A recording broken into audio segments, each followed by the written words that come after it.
It was supposed to be an era of renewal for Britain's most storied dynasty. The world watched as a new king was crowned, the royal calendar brimmed with momentous ceremonies, and the image of the House of Windsor, burnished by centuries of tradition, was meant to shine brighter than ever. But a different story is unfolding, one that no official biography or glossy PR campaign can conceal, and it begins in the very place most Londoners least expect: the hidden vaults, encrypted accounts, and whispered deals that prop up the monarchy's golden facade. The legend has always claimed the Windsors to be above it all, less a family, more an institution, mythically wealthy yet untouched by vulgar commerce. Yet now, for the first time in decades, cracks gape open in that facade. Multiple independent investigations and whistleblowers have begun to trace financial flows that raise chilling questions about the sources and sustainability of royal fortune. Behind the palace gates, panic sets in. The number no one wants to say aloud. Nearly £1.8 billion in undeclared royal assets, property, off-books collections, even lost jewels allegedly protected in overseas trusts, some dating back before World War II. As one source close to the finance office confides, if the public knew half of what's channeled through shadow networks, there'd be mass outrage. The legend of the humble, duty-driven crown would crumble overnight. How did the money get so hard to follow? It starts with the global nature of the family's holdings. Shell companies, trusts registered from Bermuda to Liechtenstein, and silent partnerships that would make a Russian oligarch blush. The palace's most discreet financial advisors are rumored to travel on diplomatic passports, never photographed, never quoted. One European banker, speaking strictly off the record, claimed to have seen transaction statements transferring royal family payouts, disguised as consulting or heritage preservation fees, worth tens of millions a year.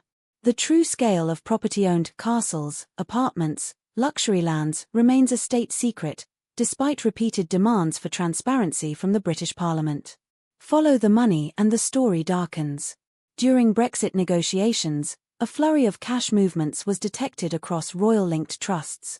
Insiders reported midnight calls and urgent meetings, as billions shifted quietly between European accounts. And while the palace adamantly denies wrongdoing, a trail of shell organizations managed by trusted family friends points to the possibility of tax evasion on a scale previously unimagined for the monarchy. Why is the scrutiny suddenly so intense? 3 words: public money trails. Despite the show of inherited wealth, much of the royal budget still flows directly from the sovereign grant and other government subsidies. This year alone, documents reveal a record £110 million spent on renovations, figures so staggering that members of Parliament have called for a comprehensive forensic audit of every penny. Where did the cash go? Gold leaf bathrooms, new security technology for obscure country estates, private aircraft upgrades, and most damning, millions in consulting payments to third parties whose true connections to the Windsors remain opaque. Outside the palace, Westminster whispers only grow louder. Why are we subsidizing luxury while everyday families can't pay the bills? One Commons member demanded on live television. The answer, if it comes, could threaten the very survival of the monarchy's public funding. But finances are only the beginning. The revelation of secret money has revived old suspicions about the true alliances within the royal household. Some whisper that elements within the family actively collude with international power brokers, investment bankers, oligarchs, even foreign royal houses, to secure and expand Windsor influence. Unconfirmed reports cite hush-hush meetings with anonymous donors, cultural partnership deals with questionable foundations, and a steady stream of luxury gifts delivered through diplomatic pouches, all well outside standard taxation or regulatory scrutiny. Add to this the ongoing crisis over inheritance. Insiders describe a fierce, mostly hidden civil war over who will inherit which fortune. The Sussexes, already estranged and living in California, quietly consult American lawyers to safeguard their own portion. Rumors swirl about offshore accounts created for the children of Harry and Meghan, moves seen as prepping for an eventual split with all royal finances in hand. Palace staff who dare to speak describe a climate of utter distrust. Every audit triggers another secret meeting. Trusted courtiers find their posts abruptly eliminated, their pensions delayed, their non-disclosure agreements ruthlessly enforced. It's a world of whispered threats and sudden disappearances, one where even loyal family members admit, off the record, that all sense of moral duty collapsed years ago, replaced by an endless game of survival. Then there is the blind spot: public spending. For decades, the family operated expense accounts with little oversight. Investigators now allege entire budgets disappeared into renovation projects that never finished, events that never took place, and wildly overpriced security measures on residences rarely used. Leak after leak reveals details: £1.2 million for emergency repairs to a private yacht, £400,000 in 1 year alone for art preservation in unmonitored vaults, and at least £3.8 million spent to handle reputational risk, that is, to pay public relations firms, loyalty buyouts, and consultants skilled in killing negative stories. This avalanche of revelations now consumes headlines. The British public, burdened by a cost of living crisis, wants blood. Social media explodes daily with calls to strip the monarchy of funding, to open the books, to make them pay like everyone else.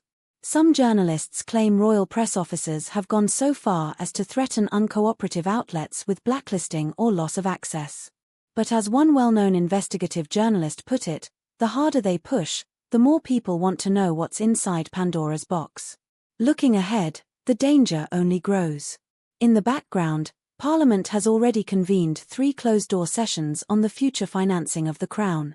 Early leaks suggest committees are examining whether to force a full public accounting, possibly even the nationalisation of certain royal lands and assets if any criminal fraud is discovered.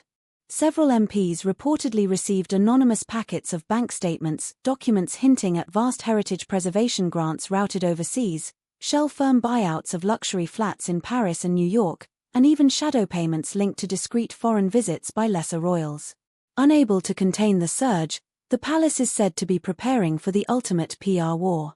Plans allegedly include breaking centuries of tradition by releasing limited financial disclosures, sacrificing scapegoats from the lower ranks, and offering voluntary cost-cutting measures, far too little, far too late for a public that now demands full transparency.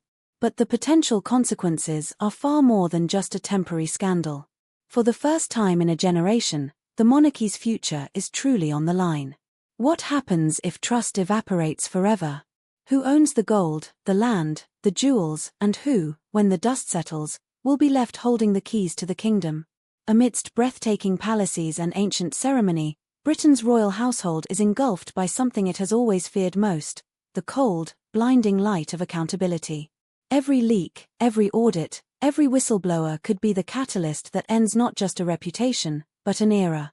For now, the walls of Buckingham Palace tremble with the dread of what the world might see when the vaults are finally opened. And for the rest of us, the real story, the story the monarchy never wanted told, has only just begun. If you want the next chapter, stay tuned. Because the most explosive secrets are the ones still buried, and the fight to keep them hidden is the greatest royal drama of all.